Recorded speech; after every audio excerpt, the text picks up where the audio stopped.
What's going on, ladies and gentlemen? I got an awesome idea for the channel here, a new segment that I'm gonna call Would You Rather. And what I'm gonna do in this segment is I'm gonna take two used cars, we're gonna put them up against each other, we're gonna compare their pros and cons, the pricing, the miles, the equipment, you know, what one has over the other, and we're gonna discuss that, and in the end, I wanna know which would you rather. I want your opinion and why in the comments section. For the first installment of this segment, we're gonna take this 2019 Toyota Tacoma TRD 4x4 Sport and put it up against this 2020 Jeep Gladiator Rubicon Edition. Let's first talk about the similarities, okay? Of course, they're both four-door crew cab pickup trucks. They both have a similar size bed in the back. They both are four-wheel drive. They both have V6s. Now, the Jeep is 1 year newer than the Toyota. It has about 5,000 miles on it. The Toyota has just over 10,000 miles on it, so average mileage is about the same. As we look up front, they both have like a sporty look to them. You know, they're bold in styling. You know, obviously when you look at the Jeep, it has that typical Jeep front end. This one being a Rubicon, you have your red tow hooks, you have your vents on the hood, which look great, your 33-inch tires. You know, so the Jeep is sort of obviously known to be a sporty look. As you go over to the Toyota, same thing though, you have a nice wide open grille, you have your fog lights, you have your hood scoop on the hood, which looks fantastic, and it gives it that, you know, a little bit more of a bold presence. As you go to the back of the Toyota, you can see obviously you have a tonneau cover, you have a locking tailgate, it is an easy lower tailgate, and you have a bed liner inside. I also like the way you have Tacoma stamped in the tailgate. First thing I would do is probably get like the black letter inserts on that because I think that looks really cool. As we move over to the Jeep, obviously, same thing. You have your tonneau cover, you have your locking easy lower tailgate.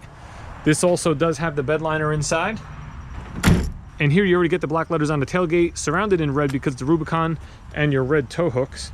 Inside this Toyota, it's a little more basic. You do have a cloth interior. There is no sunroof in this particular model, but of course you have all your power equipment, you know, windows, locks, mirrors. You have steering wheel controls for your radio and for your information center.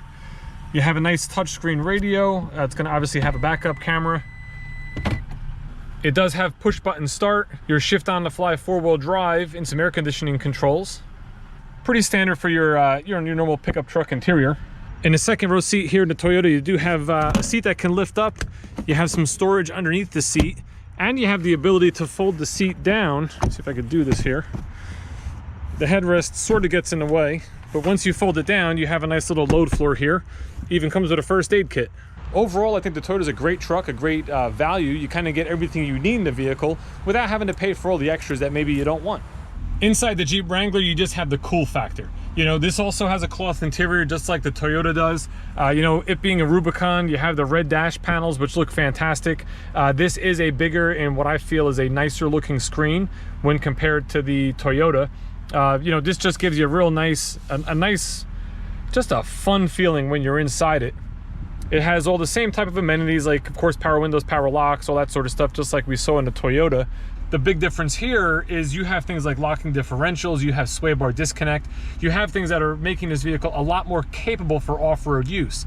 But is that worth that to you to have that ability? You know, I can tell you from experience, I had a Jeep Wrangler. I took it off-road, I would say maybe a dozen times in the 5 years that I owned the truck. It was a blast, it was a lot of fun, but I didn't do it nearly as much as I thought I would. One thing I did do a lot of when I had my Jeep Wrangler was take the top off, which is something you can obviously do on this. And that's what's awesome, because now you have like a 4x4 that's great in the winter, but you have a convertible that's awesome in the summer. And you have the ability to take the doors off, which I also did a lot, which just gives you just a complete open feel. You know, when you're driving down the road, you have the top down, the doors off. You know, you want to look cool, so you have your leg hanging out the door. And, you know, it's a really awesome experience. My brother-in-law drove my Jeep when I first got it. We were all on a vacation down in Maryland. Came back and said, it feels like you're on a safari. It's awesome. So as far as like the cool factor between the two vehicles, I think hands down the Jeep is going to win that. I don't think anybody would really argue that.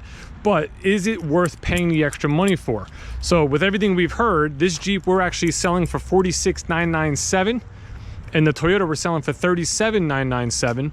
So it basically would cost you $9,000 more to drive the Jeep than the Toyota. So, which would you rather?